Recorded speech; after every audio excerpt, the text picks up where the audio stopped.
What's up, YouTube fans? Today we're going to take a look at the Threezero DLX Transformers War for Cybertron Siege version of Optimus Prime. So this was sent to me by Mr. G. Tony. He did purchase this. I really appreciate being able to look at stuff like this that I wouldn't normally purchase myself. So thank you again for sending this. So let's take a look at all he comes with. I did want to show he does come with some foam padding that you need to kind of take out of the package. So there's two here on the feet, and if they don't come out, then you might have to pull the feet down and extend it on those pieces there.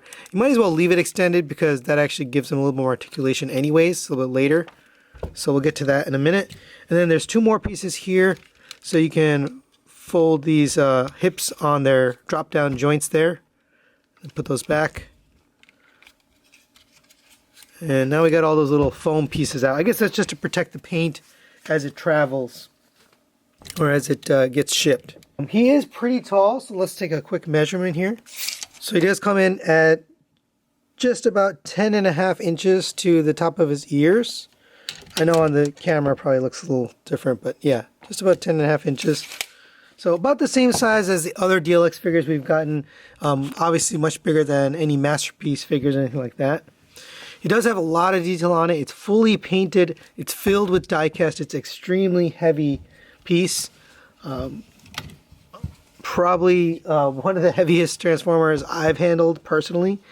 You've got all sorts of die cast in the legs, in the feet, a little bit in the arms, in the chest area. I mean, it's filled with die cast. Here's the back. You do have these wheels. They do actually turn. And also these turn as well on the bottom. Obviously it doesn't transform. You do have the Siege arms. Unfortunately, that is accurate to the show and accurate to the original toy. I personally don't love it. It does seem like you could remove it, but I tried and it is glued in. So you can't take that off if you want to. It almost seems like you could. The way they designed it, it's just a little extra piece of plastic. But you can't take those off. So somebody could probably just rework this into a Earthrise Optimus if they wanted to. Here's the back. You do get all this sculpted detail. The paintwork on this is pretty impressive. It's got a lot of this fade and wash all over it. That kind of weathered look. And that's pretty neat. There is quite a bit of die cast. The feet are die cast. Some of the legs are die cast. Little pieces in the arms. The chest has some die cast in it. So pretty hefty figure overall. He does come with one other accessory which you're supposed to add on. So here's his backpack here. And you can see again that weathered look with the red and silver. Here's the other side. And again, that's supposed to, mimic his truck mode. It doesn't transform anything. There is die cast in this too. That's interesting. But that just basically fits right back here. You just peg it in. And you can articulate this. I'm not sure why you would want to, but you can. And it ends up looking like a jetpack, which is cool. Me personally, though, if I was displaying this, I would just leave that off. I don't have any need for that. But there you go.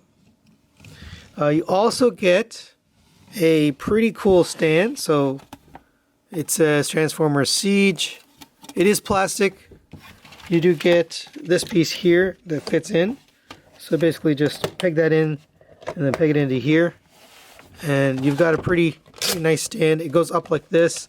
You can press this button to kind of release it to the point where you want it. This will also turn as well. So unlock it by pushing this out. And then you can rotate it, get it straight or whatever you want to do. I'm going to put it all the way down for now. So there you go. If you come to his back here, you take this off. This can fit right here into the bottom, so you have to open up this panel here, and you can see a little place to put the port. So go ahead and take that. And it does go in very securely in there. All right, now let's talk about the other accessories. So you do get a bunch of hands here with him. So you get the gripping hand for both sides. And again, it has that wash and that paint on it. That looks really nice. You get open hands like this, for both sides.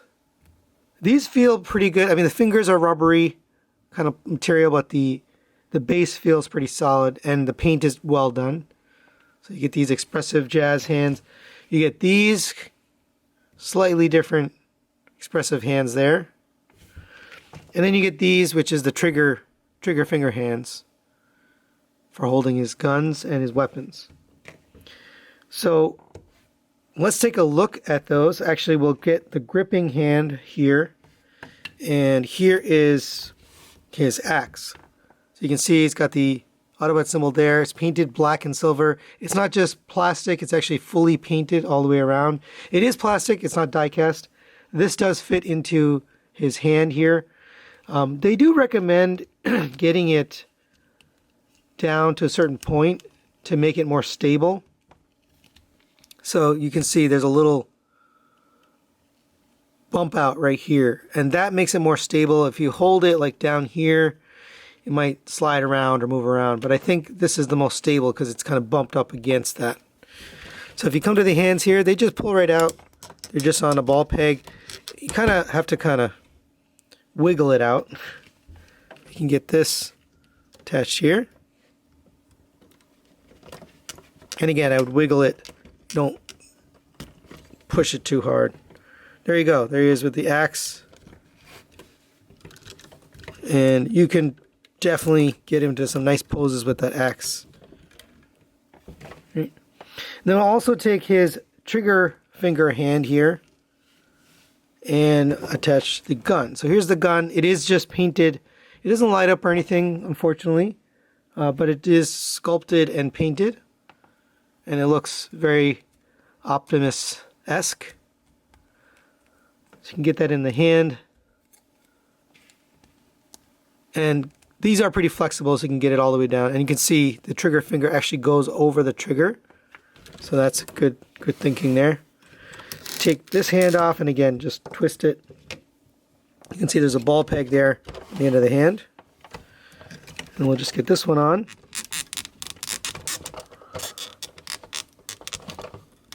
There you go. He came off his stand, so I'm going to take that off completely. And the final accessory here is this shield, which I believe is made from his axe here. So in the show, this came apart and you can use it as a shield. So here it is. And this will fit right on his arm. And that looks pretty nice. Again, it's got all that painted and washed detail on there. It's got that kind of dirty wash on it. That looks good. So there you go for all his accessories. Good inclusions and really nice quality on those accessories. So now let's take a look at the main event here, which is Optimus. And I want to show you first off the light up feature. So we'll just take this off for now. I don't really need this anyway. So first off, you do want to remove this screw right here in that little hole. There's a screw in there. All right, once you get that screw out, you can lift the head unit out of here. So you can just pull up on this and you can see this is where the electronics are. Just get this out of the way. And if you look at the bottom here, you need the batteries. You need AG13s to make this work. And the tricky thing is the switch is actually here. So if you want to turn this on, you actually have to click this switch right here. You can see his eyes are lit up there blue. That looks really cool. Another really cool feature is you can see there's two little contacts here. So when this is inserted back into his chest, it lights up the rest. So that's actually a neat little feature. So let me get some lights down here so I can see how this looks with this all lit up. All right, so we'll go ahead and take the head. We'll press that in, and you can see it lit up the chest with that green. And you can see the little cracks there in the detail they made. That looks really cool. Definitely looks better in person than it does on camera. I'll tell you, the blue is pretty bright and the green in the chest is pretty bright. And that looks really nice. All right, so let's go over his articulation. So the head is on a swivel so the neck can move independently. And then the head itself is on a ball joint so you can get it way up to there way down to there, which is important for a tall figure like this. And then you can get the side to side on the head movement. So really, any angle you would want. The neck is a little bit on the loose side, but you can try to tighten or put some polish in there if you take the head out for the light up feature. Shoulders go up to here on this joint here. If you lift up this, which is recommended in the book, to lift up this and then open up this panel, you can get this shoulder all the way up to there. So you can really get his arm pretty far up on that joint, which is nice. You have a rotation all the way around here. Rotation at the bicep. You have a double jointed elbow here and here, so you can bend the first one, then you can bend the second one. And you just want to be careful with that because it is all painted surfaces. You don't want to collide there. Rotation at the wrist. It does go in and out and up and down. For the waist, you have a rotation all the way around. You do have an ab crunch that goes way down to there, back up to there, exposing this painted white part here. I'm glad that they finished it so you don't see, you know, unfinished stuff underneath. You have a side to side movement, which is pretty cool. So you can really get a lot of stuff out of the waist. And of course the wheels do rotate here on the side. For the legs, you do have these drop down hips. So they go down to there and allow you to get the leg up to here. If you take this hip skirt and on this double hinge, you can fold, you can get the hip skirt folded outwards and then up. And now you can really get the leg all the way up to there because you've got that hip skirt out of the way. It does look a little silly, but you can move it. So that's nice. Put that hip skirt back in. It does go out to the side all the way to there and to the back. If you bring this drop down, you can get it all the way back to there. So really nice design on those drop down hips. Rotation at the thigh. Double jointed knee, so it bends here and then here. This is a really nice feeling joint there. You can get some good poses out of that. And then finally on the foot, I'm actually going to remove it so I can show you fully how it articulates. So the toe can move up and down. This can move side to side. This piece can fold upwards and then back. So you get that joint there and then you get this joint down here. It is very tight and they recommend that you pull it out before you use all that articulation. And the whole point is to prevent scratching of the paint. So you have all that articulation, you just got to be careful. And for a quick size comparison, just for scale, there it is next to the recent Takara Tomy masterpiece, Bumblebee movie Optimus Prime. You can see he's much bigger than this. It's not meant to scale with masterpiece or anything. I just wanted to show you the size so you have a sense of how big he is. So final thoughts on the Threezero DLX Siege Optimus Prime. Let's start with the positives. I think the paint, sculpt work, and overall detail on this thing is really top notch. Threezero knows how to do good figures, and this is no exception. They nailed the animation model from Siege, and they also nailed some of the cues from the Siege toy.